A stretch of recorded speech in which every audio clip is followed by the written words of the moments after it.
Assalamualaikum warahmatullahi wabarakatuh. Para ilmuwan mempelajari gejala alam dengan cara melakukan penelitian. Penelitian yang dilakukan secara sistematis itu disebut dengan metode ilmiah. Dalam melakukan metode ilmiah diperlukan sikap-sikap ilmiah sehingga hasil penelitian dapat dipertanggungjawabkan. Bagaimana mekanisme dalam metode ilmiah? Simak materi berikut ini ya. Langkah-langkah metode ilmiah yang pertama yaitu pemilihan masalah. Pemilihan masalah itu biasa juga disebut dengan studi pendahuluan. Jadi yang pertama kita temukan dulu masalah ilmiah yang akan kita pecahkan. Bisa juga permasalahan itu diperoleh dari penelitian terdahulu yang sudah kita cek dan kita bahas, kemudian kita temukan lagi permasalahannya. Kemudian kita rumuskan masalah. Perumusan masalah itu tujuannya untuk memperjelas batasan permasalahan yang akan dipecahkan. Kemudian pengumpulan keterangan atau informasi berupa studi referensi baik teori, konsep, dan hasil penelitian yang sesuai dengan masalah yang akan kita ajukan. Kemudian penyusunan hipotesis.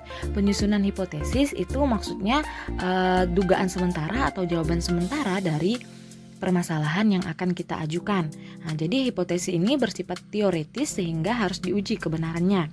Kemudian eksperimen atau pengujian hipotesis. Inilah eksperimen atau kita lakukan percobaan di mana kita harus tentukan alat dan bahan yang kita gunakan, variabel-variabel yang akan mempengaruhi eksperimen kita, baik itu variabel bebas, variabel terikat ataupun variabel kontrol. Kemudian analisis data atau pengolahan data. Nah, ini data itu dibedakan menjadi dua, ada kualitatif, ada kuantitatif. Jadi data tersebut bisa dalam bentuk tabel, grafik, diagram, atau bisa dalam teori fakta, konsep, dan studi referensi yang bisa kita perbandingkan. Kemudian ditarik kesimpulan.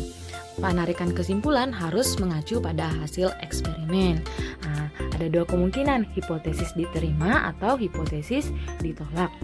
Sikap ilmiah yang harus dimiliki itu mampu membedakan opini dan fakta, memiliki rasa ingin tahu, peduli lingkungan, jujur terhadap fakta, terbuka dan fleksibel, berani mencoba, berpendapat secara ilmiah dan kritis, bekerja sama, ulet dan gigih, serta bertanggung jawab. Hasil penelitian perlu dikomunikasikan kepada orang lain sehingga dapat bermanfaat bagi kehidupan.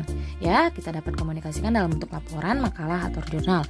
Nah, inilah yang pertama, kalau ingin membuatnya kita harus tulis dulu judul laporannya, kemudian prakarta, daftar isi, kemudian pendahuluan yang berisi latar belakang penelitian, tujuan, dan perumusan masalah.